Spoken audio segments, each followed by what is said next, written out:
আমি আগেই বলেছি আমি সাদপন্থীও নই আবার জুবাইরপন্থীও নই। আমি সত্যের পক্ষে থাকার চেষ্টা করি। আমি চেষ্টা করি মাজলুমদের পক্ষে থাকতে। যারা অপবাদ দেয় আমি সহজে তাদের পক্ষ নেই না। যারা শক্তিশালী আমি সহজে তাদের পক্ষ নেই না। কারণ অধিকাংশ ক্ষেত্রেই যারা অপবাদ দেয় তারা হয় মিথ্যুক না হয় জালিম। এজন্যই যখন ভারতে দেওবন্দি আলেম মাহমুদ মাদানি, যিনি জামিয়াতুল উলামায়ে হিন্দের একাংশের প্রেসিডেন্ট, তামিম আল আদনানি বা তার চ্যানেল উম্মা নেটওয়ার্ক যখন তার উপর মিথ্যা অপবাদ দিচ্ছিল, তখন আমি তার পক্ষ নিয়ে ভিডিও তৈরি করেছি।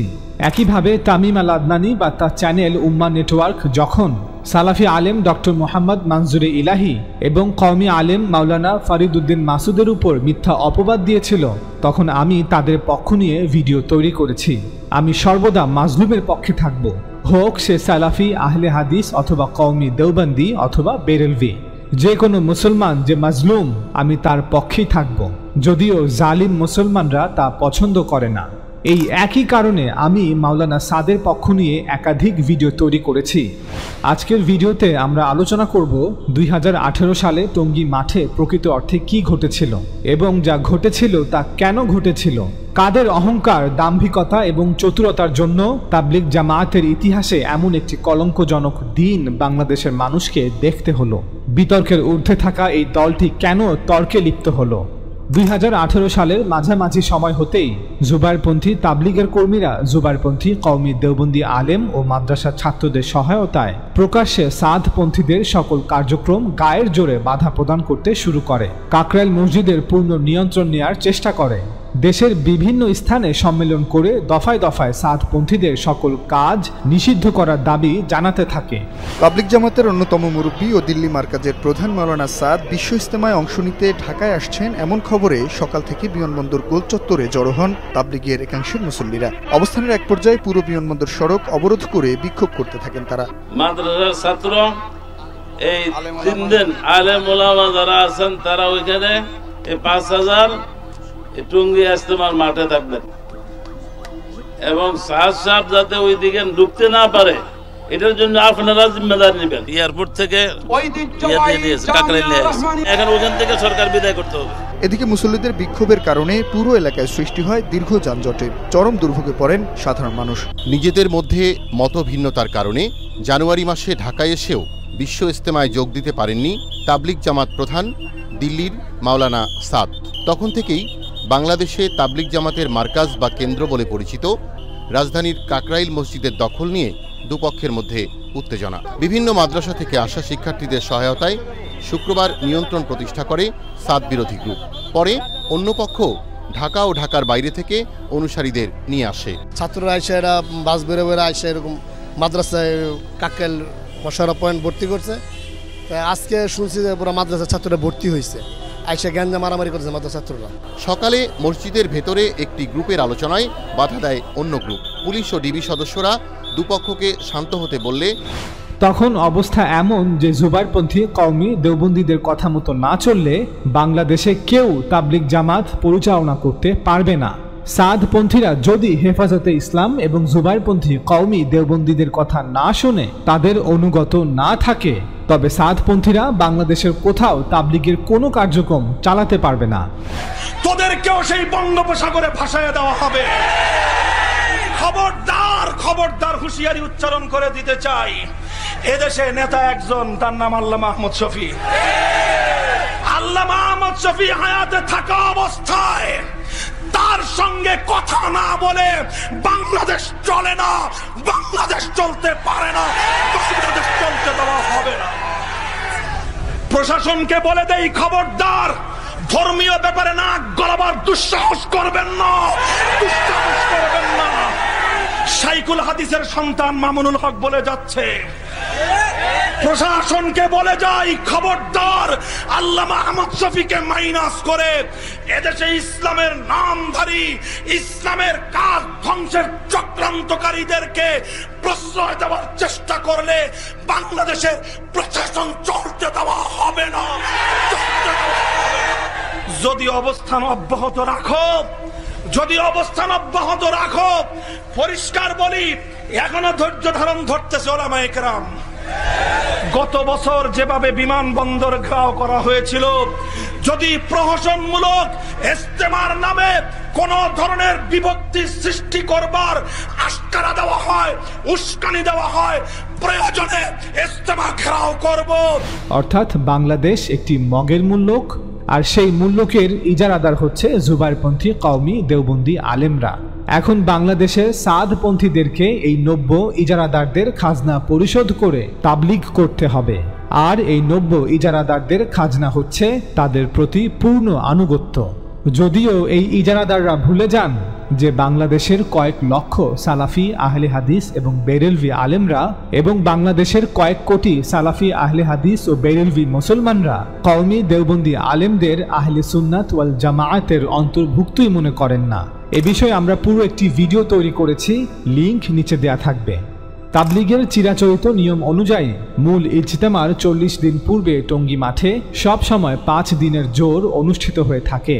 2018 সালে তাবলীগ জামাতের বিভক্তির পর সাদপন্থী বা আমিরপন্থীদের জোর হওয়ার কথা ছিল 2018 সালে 30 নভেম্বর থেকে 4 ডিসেম্বর পর্যন্ত, আর জুবাইরপন্থী বা শুরাপন্থীদের জোর হওয়ার কথা ছিল 2018 সালের 7 ডিসেম্বর হতে 11 ডিসেম্বর পর্যন্ত।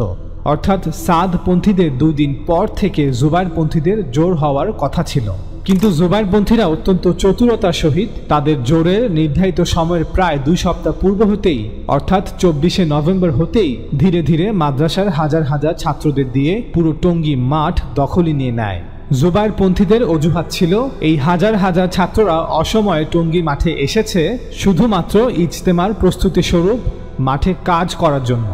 মাঠ দখলে রাখা তাদের কোনো উদ্দেশ্যই ছিল না, যদিও তাদের অন্তরে লুকায়িত উদ্দেশ্য তাদের কার্যক্রমের দ্বারা প্রকাশ পেয়েই গেছে।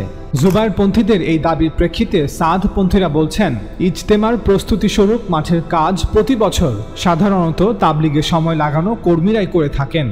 স্কুল, কলেজ, ইউনিভার্সিটি এবং মাদ্রাসার ছাত্রদের ক্ষেত্রে তাবলীগের বড়দের অনেক পুরনো একটি নির্দেশনা হলো ছাত্ররা পড়াশোনাকে প্রাধান্য দিবে, তাই ক্লাস চলাকালীন দিনগুলিতে তারা টঙ্গী মাঠে আসবে না, বরং বন্ধের দিনগুলিতে তারা মাঠে এসে সারাদিন কাজ করে সন্ধ্যার সময় নিজ নিজ এলাকায় ফিরে যাবে। সাদপন্থীরা বলছেন 2018 সালের 1 ডিসেম্বর কোনো সরকারি বা প্রাতিষ্ঠানিক ছুটি ছিল না। এতদ সত্ত্বেও জুবাইরপন্থীরা কমপক্ষে 20 থেকে 30 হাজার মাদ্রাসা ছাত্রদের ক্লাস বন্ধ ঘোষণা করে তাদের পর্যায়ক্রমে টঙ্গী মাঠে নিয়ে আসে। সাদপন্থীরা বলছেন যে মাদ্রাসা ছাত্রদের সংখ্যা আরও বেশি হতে পারে, হয়তো 30 থেকে 40 হাজার। সাদপন্থীরা আরও দাবি করেছেন যে মাঠের ভিতরে উপস্থিত জুবাইরপন্থীদের শতকরা 80% মাদ্রাসা ছাত্র ছিল। সেদিনের ধারণকৃত ভিডিওগুলোতে আমরা এমনটাই দেখতে পাই যে জুবাইরপন্থী সাধারণ তাবলীগের সাথীদের তুলনায় ছাত্রদের সংখ্যা কয়েক গুণ বেশি ছিল। এর বিপরীতে সাদপন্থীদের দলে ছাত্রদের সংখ্যা ছিল খুবই নগণ্য। জুবাইরপন্থীরা টঙ্গী মাঠে এত বিপুল সংখ্যক লোক জড়ো করে যাতে করে পুরো মাঠ দখলে রেখে সাদপন্থী 3 চিল্লা সাথীদের 5 দিনের জোর অনুষ্ঠান পণ্ড করে দেয়া যায়। এই দাবির পক্ষে সাদপন্থীরা বলেন, মাঠের কাজের জন্য অতীতে কখনোই 20 থেকে 30 হাজার অথবা 30 থেকে 40 হাজার মাদ্রাসা ছাত্র টানা কয়েক দিনের জন্য মাঠে কখনোই অবস্থান করেনি। পূর্বের বছরগুলোতে এই সংখ্যা হতো 2 থেকে 3 হাজার, তবে বন্ধের দিনগুলোতে এই সংখ্যা হতো 5 থেকে 10 হাজার বা তার চেয়ে কিছু বেশি। কিন্তু লক্ষণীয় বিষয় হলো স্কুল, কলেজ, ইউনিভার্সিটি, মাদ্রাসার কোনো ছাত্ররা মাঠে কখনোই রাত্রি যাপন করতো না। শুধুমাত্র মাঠের প্রস্তুতি কাজের জন্য 2 দিন 3 দিনের জন্য মাঠে বিছানাপত্র নিয়ে এত হাজার হাজার ছাত্র কখনোই অবস্থান করতো না। তবে এবার কেন হাজার হাজার জুবাইরপন্থী সাথীদের পাশাপাশি এত বিপুল সংখ্যক মাদ্রাসা ছাত্রদের মাঠে নিয়ে আসা হলো, যারা বিগত কয়েক দিন ধরেই মাঠে অবস্থান করছে? সাদপন্থীরা বলছেন এর উদ্দেশ্য একটি, আর তা হলো পুরো মাঠের নিয়ন্ত্রণ নেয়া, সাদপন্থীদের টঙ্গী মাঠে কোনো জোর অনুষ্ঠান করতে না দেয়া। সাদপন্থীরা বলছেন তারা তাদের 5 দিনের জোর 1 দিন পিছিয়ে দিয়ে 30 নভেম্বর পর্যন্ত অপেক্ষা করে ধৈর্য ধারণ করেন, যাতে জুবাইরপন্থীরা মাঠের নিয়ন্ত্রণ ছেড়ে দেয়। যদি আলোচনার মাধ্যমে সমাধান হয় তবে এটাই উত্তম, কিন্তু জুবাইরপন্থীরা কোনো মতেই মাঠের নিয়ন্ত্রণ ছাড়বেন না। তারা টঙ্গী মাঠে সাদপন্থীদের কোনো জোর বা ইজতেমা করতেই দিবেন না। জুবাইরপন্থীদের কথা হচ্ছে এখন থেকে টঙ্গী মাঠ শুধুই জুবাইরপন্থীদের। জুবাইরপন্থীরা নিজেরাই বলছেন যে সে সময় তৎকালীন আওয়ামী লীগ সরকার টঙ্গী মাঠে সকল ধরনের জমায়েতকে নিষিদ্ধ ঘোষণা করেছিল। আপনারা জানেন যে 2018 সালের 30 ডিসেম্বর জাতীয় সংসদ নির্বাচনের দিন নির্ধারিত ছিল। ফলে নভেম্বর এবং ডিসেম্বর 2018 এই 2 মাসে সারা দেশের সকল প্রশাসনিক নিয়ন্ত্রণ ও ক্ষমতা সরকার নির্বাচন কমিশনের উপর ন্যস্ত করে। ভারতের মাওলানা সাদের এদেশীয় নেতা সৈয়দ ওয়াসিফুল ইসলাম 2018 সনের নভেম্বর মাসের শেষ ভাগে প্রধান নির্বাচন কমিশনারের বরাবর 30 নভেম্বর 2018 হতে 5 দিনের জোর আইন শৃঙ্খলা রক্ষা করার প্রয়োজনীয় ব্যবস্থা গ্রহণ করার জন্য লিখিতভাবে একটি আবেদন করে। উক্ত পত্রের উত্তরে নির্বাচন কমিশন লিখিত পত্রের মাধ্যমে সুস্পষ্টভাবে উল্লেখ করেন যে 30 ডিসেম্বর 2018 পর্যন্ত সারা দেশে সকল প্রকার সভা সমাবেশ নিষিদ্ধ ঘোষণা করা হলো।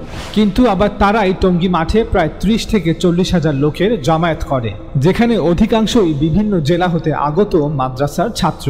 তাদেরই রেকর্ড করা একাধিক ভিডিওতে দেখা যায় যে তারা অসংখ্য মোটরসাইকেল নিয়ে পুরো টঙ্গী মাঠ টহল দিচ্ছে এবং সাদপন্থীদেরকে উস্কানি দিচ্ছে যে 1 ডিসেম্বর সাদপন্থীরা মাঠে আসলে তাদের খবর আছে।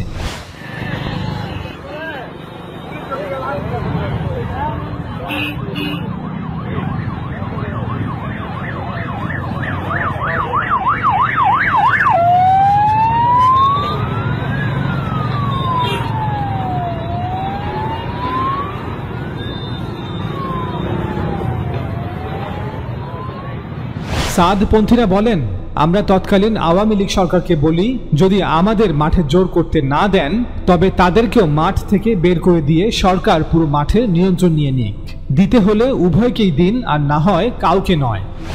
গত বছরের ইজতেমার আগের থেকেই মাঠে মাদ্রাসার একটা অংশ, ছাত্রদের এবং মাদ্রাসার অংশরা সেই মাঠটাকে একরকম দখল করে রাখছে। অন্য পক্ষকে ওখানে কোনো প্রোগ্রাম করতে দেয়া হচ্ছে না। এখন যখন এই বিষয়ে যখন এরা সবসময় একটা গোয়ারতমি করে যাচ্ছে যে আমরা কোনো প্রতিষ্ঠান চালাইতে গেলে, আমরা কোনো জামাত চালাতে গেলে বাধা দেয়, এবং তারা মাশওয়ারা করলো যে নিজামুদ্দিনদের জামাত আসবে না, সাদশা বাংলাদেশে আসতে পারবে না, এবং এই সমস্ত জিনিস ওনারা যখন ঘোষণা করতে থাকলো, অজাহাতি জুরের নামে আমাদের বদনাম, আমাদের জিম্মাদারের বদনাম তারা ব্যাপকভাবে চালাইতে থাকলো, তখন এটা বিরূপ প্রতিক্রিয়া হইতে হইতে 1 বছরে গিয়া এই নতিজায় পৌঁছলো যে আমাদের 5 দিনের জোর হয় এই সামনে 30 তারিখে ছিল, যেটা মজমাটা আসছিল। সেই 30 তারিখের 5 দিনের জোরের আগে আমরা সরকারের কাছেও গেছি, বারবার গেছি, সিএনসির কাছে, নির্বাচন কমিশনের কাছে গেছি। ওনারা বলছে যে আমাদের তরফ থেকে পূর্ব নির্ধারিত বিষয় হিসেবে কোনো আপত্তি নাই। পরে যখন আমরা গাজীপুরের কমিশনের কাছেও গেছি, আপত্তি নাই বলে, তো উনি বলছেন যে দেখেন আপনারা মাঠের ভিতরে কিভাবে করবেন, নির্বাচনের আগে তো বড় ধরনের গ্যাদারিং করা যাবে না।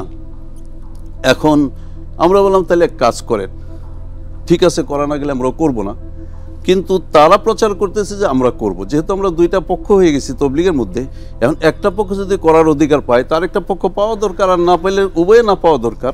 আর সেটা তখনই সম্ভব হবে মাঠটা যদি উভয়ের থেকে মুক্ত হয়ে সরকার তার অধিকার গ্রহণ করে, তখন ন্যায্যভাবে যা পাওনা সেটা দেয়। যেদিন গণ্ডগোলের আগের রাত্রেও গাজীপুরের পুলিশ কমিশনারের সঙ্গে আমি সর্বশেষ আলাপ করেছি কথা, কারণ ওনার কাছে আমাদের বারবার যাইতে হয়েছে রিলেটেড হওয়ার কারণে, যে আমরা আর কিছু চাই না, আমাদের এই জামাত সারা দেশ থেকে পূর্ব নির্দেশ আইসে গেছে, যেহেতু মাঠে হওয়া সম্ভব নয় এবং আমরাও চাচ্ছি যে নির্বাচনে কিছু না হোক, তাহলে সারা ঢাকা শহরে ওনাদেরকে ছড়াই দেওয়া হয়েছে প্রায় 40-50 হাজার লোককে, কোথাও মাঠে নেওয়া হয় নাই। শেষে ওনাদেরকে শেষ রাত্রে আমরা এই প্রস্তাব দিলাম যে আপনি সন্ধ্যা রাত্রেই যে আপনি এক কাজ করেন, এটুকু আমাকে গ্যারান্টি দেন যে মাঠ কেউর জন্যই যেন দখলে না থাকে। 2টা পক্ষ, যেহেতু তবলিগের বড় পক্ষ আমরাই, জনগণ আমাদের সঙ্গে, এটা প্রমাণও হয়ে গেছে, কারণ ওনাদের প্রত্যেক গ্যাদারিংয়ের ছাত্র তো তবলিগের সাধারণ কর্মী না, কিন্তু তারা হলো অতিথি বা তারা সময়ক আমাদের সাহায্যকারী বটে, কিন্তু মূল ধারার তবলিগের সাথীরা তো সারা দুনিয়াতে বয়স্ক লোকজন আমাদের সঙ্গেই বেশি একটা বড় অংশ। তাইলে আমাদেরকে এটাকে বঞ্চিত করতে করতে এখন যখন 5 দিনের জুড়ে বাধা দিলেন, তাহলে আমরা এই নিশ্চয়তাটা কিভাবে পাই যে আগামী বছর ইজতেমার সময়, সামনের ইজতেমার জানুয়ারিতে, সেখানে আমরা বাধাগ্রস্ত আসলে অনেক সময় চলে গেছে। কিন্তু জুবাইরপন্থীরা মাঠের নিয়ন্ত্রণ ছাড়বেন না। জুবাইরপন্থীদের এই চতুরতার বিপরীতে 2018 সালের 1 ডিসেম্বর সাদপন্থী বা আমিরপন্থী তাবলিগের কর্মীরা তাদের মুরব্বীদের 3 নির্দেশনা অনুযায়ী ফজরের নামাজ নিজ নিজ এলাকায় আদায় করে টঙ্গী মাঠের দিকে রওনা হন। যেহেতু 30 নভেম্বর হতেই তাদের 5 দিনের জোর অনুষ্ঠান নির্ধারিত ছিল। সাদপন্থীদের দাবি হচ্ছে তাদের কারো সাথে কোনো লাঠি ছিল না। সাদপন্থীদের এই দাবির প্রেক্ষিতে আমরাও সেদিনের রেকর্ডকৃত একাধিক ভিডিওতে দেখতে পাই যে তাদের কারো হাতে কোনো লাঠি ছিল না। সাদপন্থীরা বলছেন তারা মাঠে পৌঁছানোর আগেই জুবায়েরপন্থীরা এবং কওমি মাদ্রাসার ছাত্ররা মাঠে প্রবেশের সবগুলো গেট বন্ধ করে দেয়। সাদপন্থীদের এই দাবির প্রেক্ষিতে আমরাও সেদিনের রেকর্ডকৃত একাধিক ভিডিওতে দেখতে পাই যে সেদিন সকালে মাঠের সবগুলো গেট জুবায়েরপন্থীরা বন্ধ করে রেখেছিল। কোনো গেট না খুললে সাদপন্থী মুরব্বীদের নির্দেশ অনুযায়ী সাদপন্থীরা টঙ্গী মাঠের প্রতিটি গেটের সামনে অবস্থান নিয়ে বিভিন্ন আমল করতে থাকে। তারা টঙ্গী মাঠের চারপাশে রাস্তায় বসে পড়ে। সাদপন্থীদের দাবি হচ্ছে রাস্তায় অবস্থানকালেও তারা রাস্তার এক পাশ খালি রাখে যাতে যানবাহন চলাচলে কোনো অসুবিধা না হয়। লক্ষণীয় বিষয় হচ্ছে টঙ্গী মাঠের চারপাশে রাস্তায় অবস্থানকালেও তাদের কাছে কোনো প্রকার লাঠি, বাঁশ বা অন্য কোনো অস্ত্র ছিল না। সাদপন্থীদের এই দাবির প্রেক্ষিতে আমরাও সেদিনের রেকর্ডকৃত একাধিক ভিডিওতে এমনটাই দেখতে পাই। ভোর থেকে টঙ্গীর বিশ্ব ইজতেমা ময়দানে তাবলিগ জামাতের অনুসারীদের 2 গ্রুপ অবস্থান নেয়। ইজতেমা ময়দানের প্রবেশ গেটে অবস্থান নেয় একটি গ্রুপ। ময়দানে আগে থেকে অবস্থান নেয় মাওলানা জুবায়ের গ্রুপ। অন্যদিকে ভেতরে প্রবেশের চেষ্টা করে ভারতের মাওলানা সাদের অনুসারীরা। ইজতেমা শুরুর তারিখের বিষয়ে মতবিরোধে তাবলিগ অনুসারীদের 2 গ্রুপের এই মুখোমুখি অবস্থান। আমরা হকের উপর আছি এবং মাঠে আমরা এমনও বলেছি আমাদের 5 তারিখ থেকে 1 থেকে 5 তারিখ জোর, আর তাদের জোর হলো 7 তারিখ থেকে। অপ্রীতিকর ঘটনা এড়াতে সতর্কভাবে পরিস্থিতি নিয়ন্ত্রণের চেষ্টা চালাচ্ছে আইন শৃঙ্খলা বাহিনী। রত্না জামান, 21 টেলিভিশন। শান্তিপূর্ণভাবে ওনারা ওনাদের জামাত চালাক, ওনাদের মেহমান আনুক, ওনারা ইজতেমা করুক, জোর করুক, কিন্তু অন্যকে কটাক্ষ না করুক, অন্যকে উত্তেজিত না করুক, অন্যের দোষারোপ না করুক। তাইলে ওনারা তাকে না মানার তো অধিকার আছে। কিন্তু যারা ওনাকে বিতর্কিত মনে করে না, সম্মানী মনে করে, কাজের মনে করে, ওনারা মানতে বাধা দেওয়ার অধিকার তো ওনাদের শরীয়তও দেয় না, সমাজও দেয় না, রাষ্ট্রও দেয় না। সরকারি কথা বোঝায় রাজি করতে বাধ্য করুক যে না ভাই আপনারা অবস্থানে আপনারা থাকেন, তাদের অবস্থানে তারা থাকুক। এটাই হলো বর্তমানের জন্য আমাদের কাছে সমাধান। বাকি স্থান নির্বাচন, বাগবন্টন সরকারে হস্তক্ষেপ করলে এটা সম্ভব। তারা জানে যে হলো যে 30 তারিখে জোর হবে এবং এই 30 তারিখের জোরের জন্য সারা বাংলাদেশ থেকে সমস্ত সাথীরাও চলে আসছে। এভাবে বেলা 11টা বেজে যায়। সাদপন্থীরা বলছেন জুবায়েরপন্থীরা মাঠের প্রত্যেকটি গেট তালা মেরে রাখে। প্রতিটি গেটে শত শত লাঠিয়াল বাহিনী নিয়ে পাহারার নামে গেট আটকে রাখে। প্রতি গেটে পাহারার জন্য যেখানে লাঠি লাগে 4টি থেকে 8টি, কিন্তু সেদিন জুবায়েরপন্থীদের হাতে ছিল শত শত লাঠি। সাদপন্থীদের এই দাবির প্রেক্ষিতে আমরাও সেদিনের রেকর্ডকৃত একাধিক ভিডিওতে এমনটাই দেখতে পাই।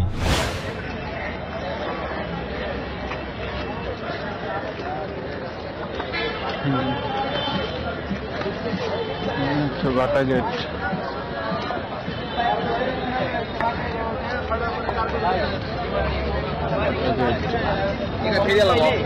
বাটা গেট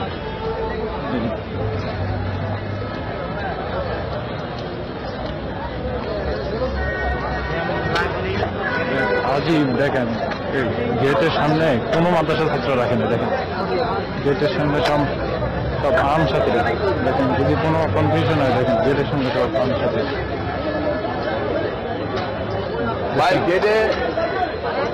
গেটের সাথে সব আম সাথী, ভিতরে সব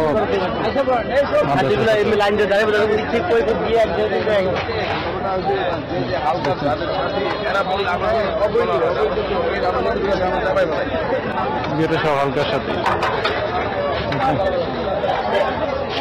হালকার সাথে পদ্মার আলাদা, পদ্মার আড়ালে বাঁশ নিয়ে রাখছে অনেকগুলা, আর ভিতরে রাখছে সব মাদ্রাসার ফলাবেন তা না, যেন মিডিয়া আসলে যেন কিছু না বুঝে। এই আর কি, এই দেখেন বাঁশ।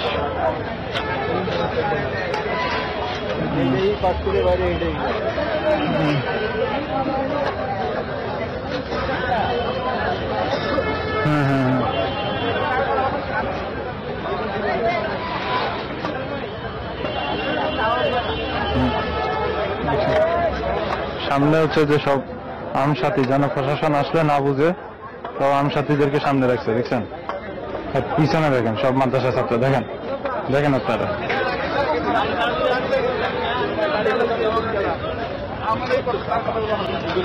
মাদ্রাসা ছাত্র দেখেন।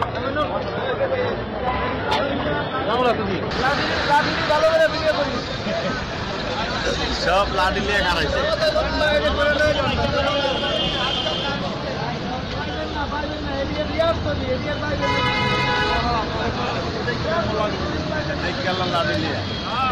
লাঠি নিয়ে খারাইছে মাদ্রাসা কি এডি শিখায় ভাই মাদ্রাসা এডি শিখায় তবলিগ ওয়ালা করে দেখতে দিব না কারা কারা এ ভাই বাড়তি কোনো কথা না বলি ভাই লাঠি শুনাল না কথা না বলি ভাই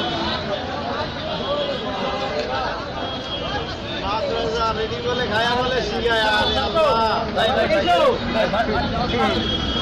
মানে এরা কারা মাদ্রাসা না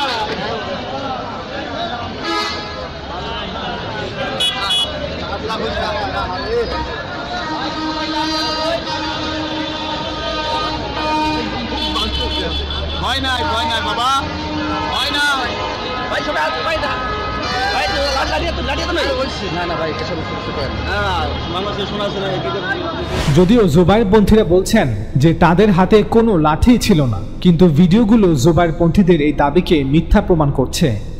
এর বিপরীতে আমাদের শুরাই নিজামের সাথীরা সেদিন ময়দানে শান্তিপূর্ণভাবে আমল করে আসছিলেন। পাহারারত সাথীদের হাতেও সেদিন তসবিহ ছিল। এই কথাটা একটু ব্যাখ্যা করতে হয় যে সাধারণত আমাদের দাওয়াত ও তবলিগের মেহনতের মধ্যে পাহারার সাথীদের হাতে একটি বাঁশ থাকে, এটা নিদর্শন। কিন্তু ওই দিন যাতে কোনো রকমের কোনো প্রতীকী কোনো ঝগড়াও দেখা না যায়, এই জন্য লাঠি ফেলে দিয়ে আমাদের সাথীদের হাতে সেদিন তসবিহ ছিল।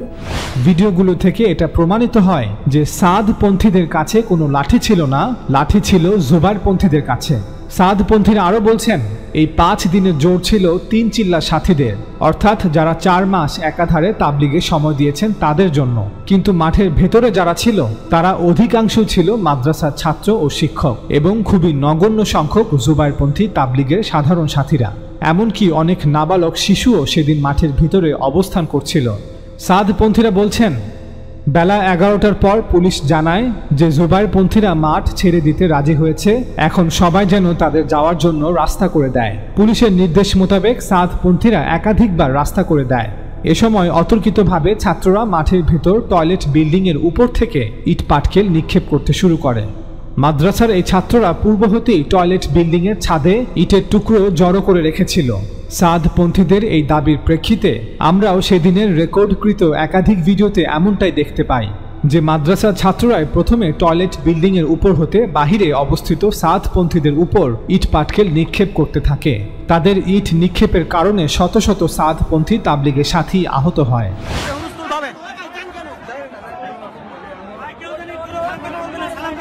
পাথর মারতেছে উরুস্তুল পাথর মারতেছে তো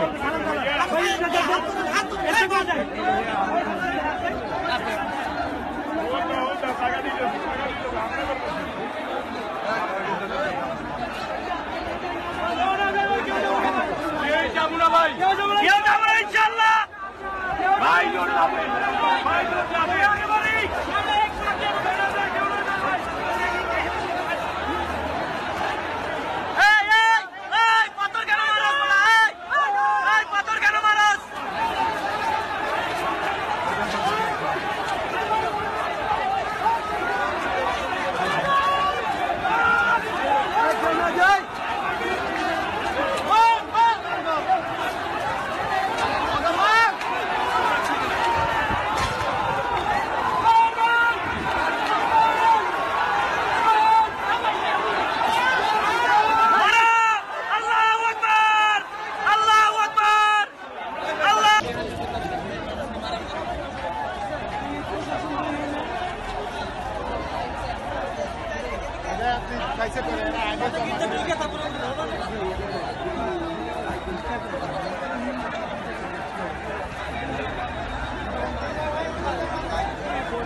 গেটটা ভাঙিয়ে ঢুকতে গেলে তো কাজ হতো।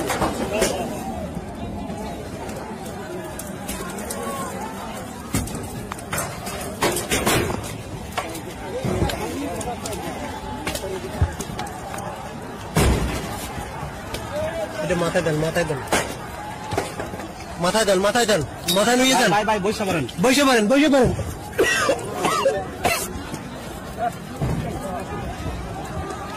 ইটগুলা পাঠায়েন না, ইটগুলা পাঠায়েন না, ইটগুলা মারেন না, ওখানে ইট উঠবে না, ওখানে কি ইট উঠবে?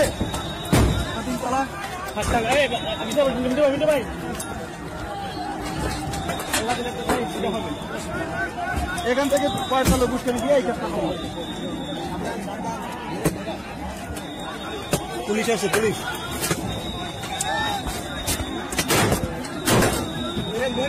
দেখেন কিভাবে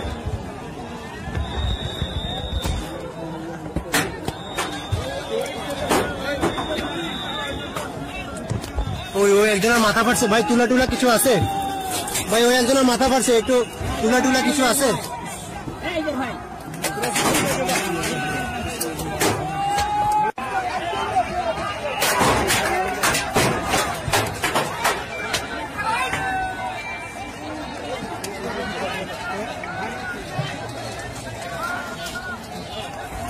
এই লোকটা যায় কিভাবে দেখছেন ভাই? একটু নিরাপদে যাইয়েন।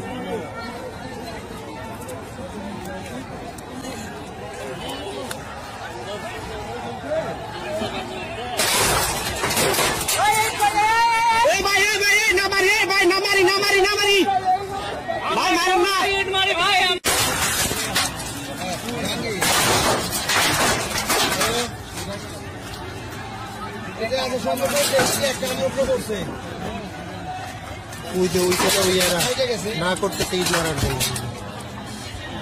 ওই যে শ্রমিকরা বলছে ইট না মারার জন্য। ওই যে শ্রমিকরা যে আমাদের সাথে একসাথে আহত হয়ে গেছে, ওই যে দেখেন।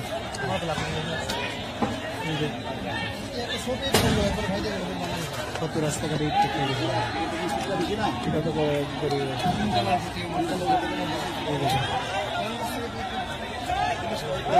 ওরা ইট মারতেছে আমাদের সাথে।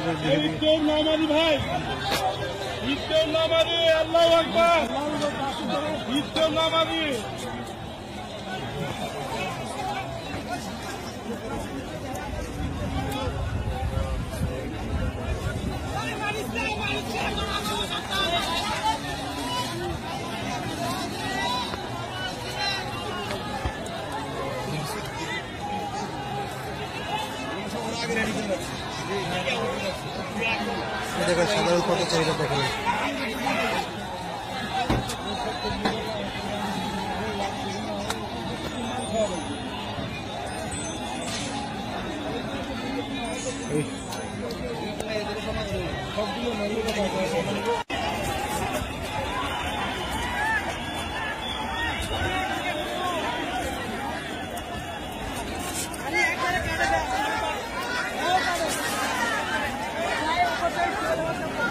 আজকে ভাই যখন হেফাজত করি আল্লাহ তাআলা দেখতেছেন ভাই।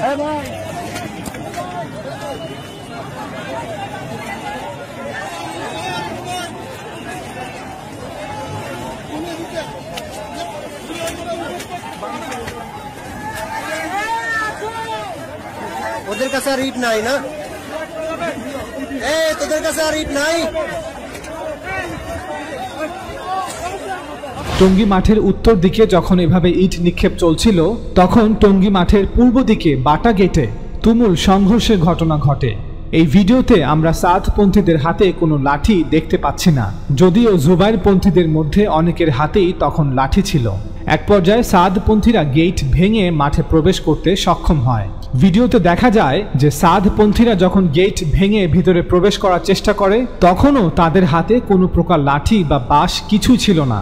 অপরদিকে জুবাইরপন্থীরা যেহেতু লাঠি ও বাঁশ নিয়ে সুসজ্জিত ছিল, তারা তখন সাদপন্থীদের উপর পাল্টা লাঠি এবং বাঁশ নিয়ে আক্রমণ শুরু করে, যার ফলশ্রুতিতে সাদপন্থীরা নিজেদের রক্ষার্থে পুনরায় বাটা গেটের বাহিরে চলে যেতে বাধ্য হয়। বলতে পারেন সাদপন্থীদের পিটিয়ে গেটের বাইরে নিয়ে যাওয়া হয়। যদিও পরবর্তীতে সাদপন্থীরা সকলে একজোট হয়ে খালি হাতেই আক্রমণ করলে জুবাইরপন্থীরা পালিয়ে যায়।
আমি অবাক হচ্ছি জুবাইরপন্থী কওমি দেওবন্দি আলেমরা কিভাবে প্রকাশ্যে নির্লজ্জের মতো বাংলাদেশের কোটি কোটি মুসলমানদের সাথে মিথ্যা বলতে পারলেন যে তাদের হাতে কোনো লাঠি বা বাঁশ ছিলই না, তাদের হাতে শুধুই ছিল তাসবিহ। আমরা ভিডিওতে স্পষ্ট দেখতে পাচ্ছি যে সাদপন্থীদের হাতে কোনো লাঠি বা বাঁশ ছিলই না, বরং তারা জুবাইরপন্থীদের হাত থেকে লাঠি ছিনিয়ে নিয়ে সেই লাঠি দিয়েই তাদেরকে পাল্টা আঘাত করছে। জুবাইরপন্থী মাদ্রাসার ছাত্রদের নিক্ষেপ করা ইট দিয়েই জুবাইরপন্থীদেরকে পাল্টা আঘাত করা হচ্ছে। যদিও জুবাইরপন্থীদের সাথে মাদ্রাসা ছাত্ররা ছিল, তারপরও সাদপন্থীরা সংখ্যায় জুবাইরপন্থীদের তুলনায় কয়েক গুণ বেশি ছিল। ফলে সাদপন্থীরা খুব সহজেই গেট ভেঙে মাঠের ভেতরে প্রবেশ করে এবং প্রতিটি প্রবেশ পথেই সংঘর্ষের ঘটনা ঘটে। সাদপন্থীরা বলছেন, উক্ত সংঘর্ষে জুবাইরপন্থী তাবলিগের সাথী মাদ্রাসার ছাত্র এবং শিক্ষকরা আহত হলেও জুবাইরপন্থীদের কেউই নিহত হয়নি। অপরদিকে সাদপন্থী তাবলিগের সাথীদের সংখ্যা ছিল জুবাইরপন্থীদের তুলনায় কয়েক গুণ বেশি, কিন্তু সাদপন্থী তাবলিগের সাথীরা সংখ্যাগরিষ্ঠ হওয়া সত্ত্বেও সাদপন্থীদের একজনকে মাঠেই নিহত করা হয়। তার নাম ছিল ইসমাইল মণ্ডল, বয়স 70। শহীদ হয়ে গেছে। আল্লাহ কবুল করুক, আল্লাহ কবুল করুক। শহীদের সন্তান, শহীদের সন্তান, শহীদের সন্তান। কয়জন শহীদ হয়েছে ভাই? ছয়জন। দাও দিয়ে কোবাইছে।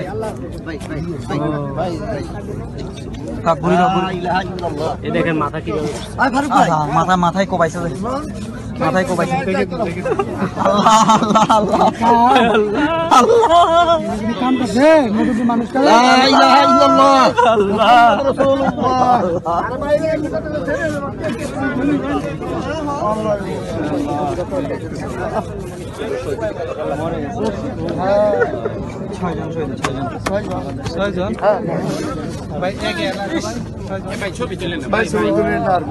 ভাই আর তুলিয়েন না ভাই, দরকার নেই এই ছবিটি আমাদেরকে ভাই আল্লাহ রাস্তায়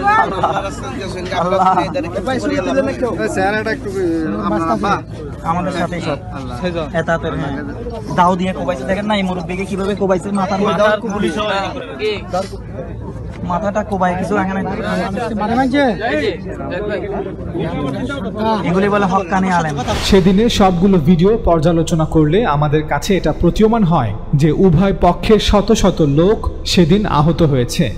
সাদপন্থীরা মাঠের পূর্ণ নিয়ন্ত্রণ নেয়ার পর নিরাপত্তার সাথে দুই পাশে মানব বেষ্টনী করে জুবায়েরপন্থীদের টঙ্গী মাঠ থেকে বের হয়ে যাওয়ার সুযোগ করে দিয়েছে।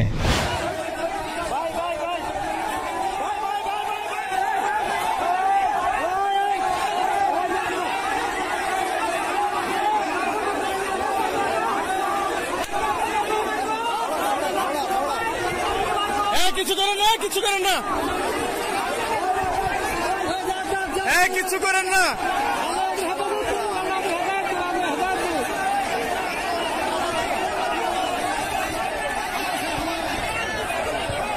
কিসে কিসে কিছু করেন নাই।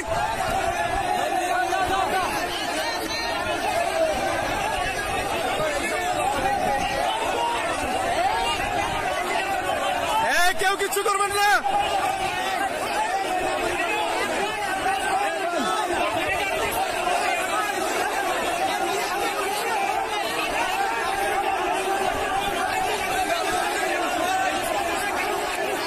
কেউ কিছু করবেন নাই,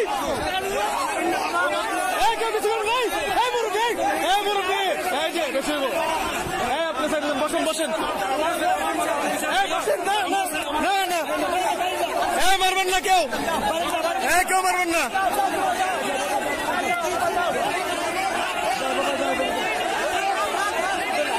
কেউ মারবেন না। হাত তুলেন, হাত তুলেন, হাত তুলেন, হাত তুলে যান, হাত তুলে যান, হাত তুলে যান। আপনারা কি 3 জেলার সাথে মারবেন? ভাই কি হয়েছে আপনার? ভাই হাত তুলে যান, হাত তুলে যান, ভাই হাত তুলে যান, হাত তুলে যান,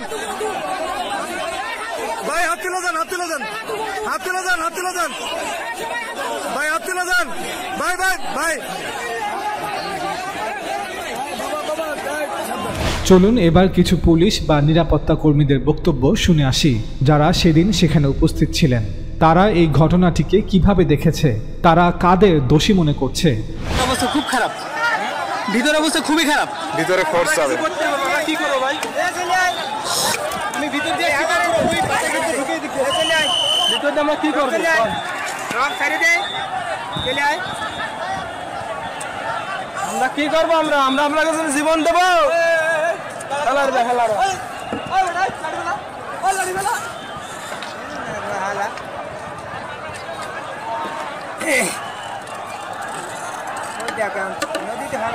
তাদের অনেক মানবতা দেখাইছে। ওরা যে মারছে, এরা যদি মারতে একটু করে করতো না। এরা ওই যারা ছাত্ররা ভিতরে যারা ইট মারছিল, জীবনে কেমন হতো না ওরা ছাত্র আর কি, ওরা ছাত্র বলতে এর আগে ইট মারছে মাদ্রাসা ছাত্র, তার জন্য এই জন্য হয়েছে না, এত কিছু হতো না। ওরা উপরে উঠে ইট না মারলে আর জীবনে কেমন হতো না। আমরা আইছিলাম সব দুই পার্টি মিলে যা যা শিখাইছে তুমি সেই সত্য বললাম, এটা বলবো না, ঠিক আছে? একটু জোরে জোরে বলো, কাছে ধরো, বলো কি কি বলছে? ইজতেমা কাজ করতে হবে। হ্যাঁ আমরা আসছি, পরে বলছে পাহারা দেবো। আমি পাহারা দিচ্ছি, পরে তারা ওই যে নদীর ওই পার দিয়া তারা ছাত্র মারতে গেছে, পরে ওরা মারতে গেছে, পরে আমরা মারতে গেছি। তোমাদের মারামারি শিখাইছে? মারামারি বলতে এই জায়গায় কইছে পাহারা দেওয়ার লাগে, যদি ভিতরে ঢুকতে দিলে পরে। তার মানে পরে পরে ওরা বলছে মারো ওকে, লাঠি মাটি কেটে দিছে, তাই তো? লাঠি মাটি না ভাঙ্গা ছিল, যা যেটা পেছে সেটা পরে ইট তুলাইছে তোমাদের উপরে, ছাদের উপরে ইট ছাত্র উঠছে, ছাত্ররা নিয়ে উঠছে। ধন্যবাদ। তুমি কোন মাদ্রাসায় পড়ো? কালীগঞ্জ। কোন এটা কোন কালীগঞ্জ? গাজীপুর কালীগঞ্জ। ওখান থেকে তোমাদেরকে নিয়ে আসছে। কি বলে নিয়ে আসছে তোমাদের? ওই কাজ করে নিয়ে আসছে। কাজ করতে হবে এখানে এসে মারামারি ওরা পরে ওরা দৌড় মারছে নাকি? ওরা পরে পালাইছে না? মাদ্রাসার ছাত্ররা শিক্ষকরা পালাইছে? শিক্ষকরা পালাইছে।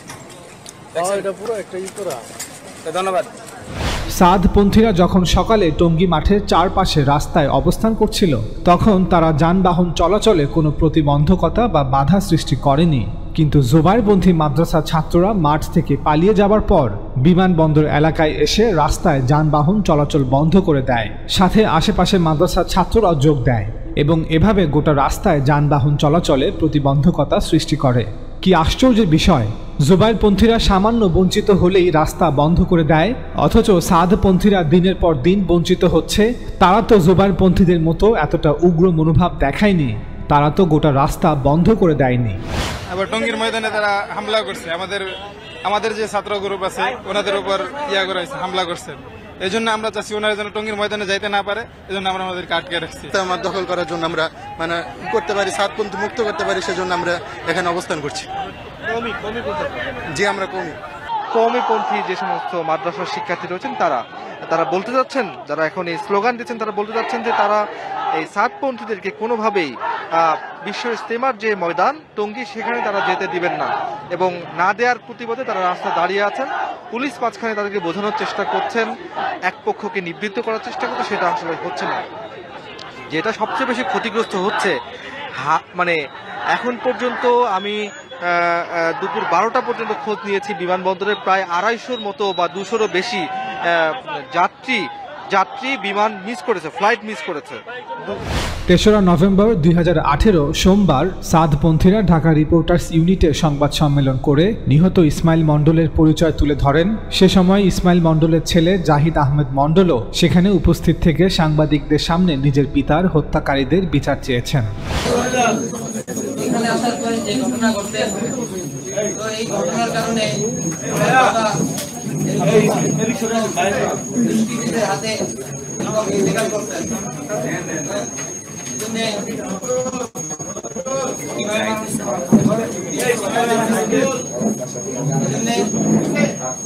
এরকম একটা মিথ্যা ছড়াইতেছে, এই বলতেছে যে আমার বাবা নাকি ওনাদের সাথে ছিলেন, এই কথা বলতেছে। হ্যাঁ, আমরা নাকি ওনাদের লোক, ওনাদের সাথে 3 দিন ছিলাম।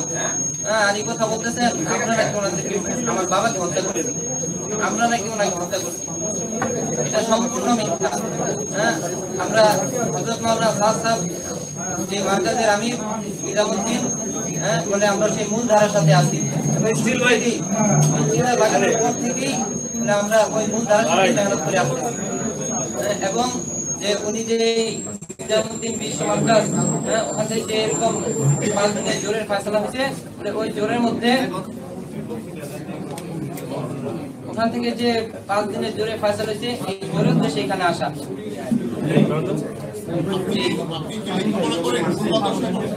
আমি মাদ্রাসায় করি না, আমি জেনারেল লাইনে পড়াশোনা করতাম। আপনি, আপনার বাবা মারা গেছে, আপনি কেন মামলা করেন? যে যারা মানুষ হত্যার মামলা করতে হয়, আপনারা কেন মামলা করেন? মামলা করবো, কিন্তু আমরা প্রস্তুতি ছিলাম, দাফনের ব্যবস্থা আছে, এই জন্য আগে এটা করা হয়, পোস্টমর্টম করা হয়েছে।